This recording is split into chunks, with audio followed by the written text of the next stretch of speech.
Steering bearing cut ಆಗಿ ಕಬ್ಬಿನ ಗದ್ದೆಗೆ ನುಗ್ಗಿದ ಕೆಎಸ್ಆರ್ಟಿಸಿ ಬಸ್. ಬೆಳಗಾವಿ ಜಿಲ್ಲೆಯ ಸವದತ್ತಿ ತಾಲೂಕಿನ ಜಕ್ಕಬಾಳ ಗ್ರಾಮದ ಹತ್ತಿರ ನಡೆದಿರುವಂತಹ ಘಟನೆ ಇದು. ಮುನವಳ್ಳಿ ಪಟ್ಟಣದಿಂದ ಬಸರಗಿ ಗ್ರಾಮದ ಕಡೆ ಹೊರಟಿದ್ದಂಥ ಕೆಎಸ್ಆರ್ಟಿಸಿ ಬಸ್ಸಿನ ಸ್ಟೇರಿಂಗ್ ಬೇರಿಂಗ್ ಕಟ್ ಆಗಿ ಪಕ್ಕದ ಕಬ್ಬಿನ ಗದ್ದೆಗೆ ನುಗ್ಗಿದೆ. ಸರ್ಕಾರಿ ಬಸ್ ಕಬ್ಬಿನ ಗದ್ದೆಗೆ ನುಗ್ಗಿರುವಂಥದ್ದು. ಪಕ್ಕದಲ್ಲಿ ವಿದ್ಯುತ್ ಟ್ರಾನ್ಸ್ಫಾರ್ಮರ್ ಕಂಬ ಕೂಡ ಇತ್ತು. ಈಗ ಭಾರಿ ಅನಾಹುತ ತಪ್ಪಿದಂತಾಗಿದೆ. 60ಕ್ಕಿಂತ ಹೆಚ್ಚು ಪ್ರಯಾಣಿಕರನ್ನ ತುಂಬಿಕೊಂಡು ಹೊರಟಿದ್ದಂಥ ಕೆಎಸ್ಆರ್ಟಿಸಿ ಬಸ್ ಚಾಲಕನ ಜಾಗರೂಕತೆಯಿಂದ ಬಚಾವಾಗಿದ್ದಾರೆ ಶಾಲಾ ಕಾಲೇಜು ವಿದ್ಯಾರ್ಥಿಗಳು ಹಾಗೂ ಪ್ರಯಾಣಿಕರು. ಬೆಳಗಾವಿ ಜಿಲ್ಲೆಯ ಸವದತ್ತಿ ತಾಲೂಕಿನ ಜಕ್ಕಬಾಳ ಗ್ರಾಮದ ಹತ್ತಿರ ನಡೆದಿರುವಂತಹ ಘಟನೆ ಇದು. ಮುನವಳ್ಳಿ ಪಟ್ಟಣದಿಂದ ಬಸರಗಿ ಗ್ರಾಮದ ಕಡೆ ಹೊರಟಿತ್ತು ಕೆಎಸ್ಆರ್ಟಿಸಿ ಬಸ್ಸಿನ ಸ್ಟೇರಿಂಗ್ ಮತ್ತು ಬೇರಿಂಗ್ ಕಟ್ ಆಗಿರುವಂತಹ ಕಾರಣದಿಂದಾಗಿ ಕಬ್ಬಿನ ಗದ್ದೆಗೆ ನುಗ್ಗಿದೆ.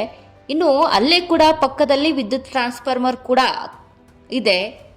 ಅಕಸ್ಮಾತ್ ಆಗಿ ಮಿಸ್ ಆಗಿ ಟ್ರಾನ್ಸ್ಫಾರ್ಮರ್ ಕಂಬಕ್ಕೇನಾದರೂ ಬಸ್ ಹೊಡೆದಿದ್ರೆ ಭಾರಿ ಅನಾಹುತ ಆಗ್ತಾ ಇತ್ತು. ಆದರೆ ಚಾಲಕನ ಜಾಗರೂಕತೆಯಿಂದ ಪ್ರಯಾಣಿಕರು ಬಚಾವಾಗಿದ್ದಾರೆ.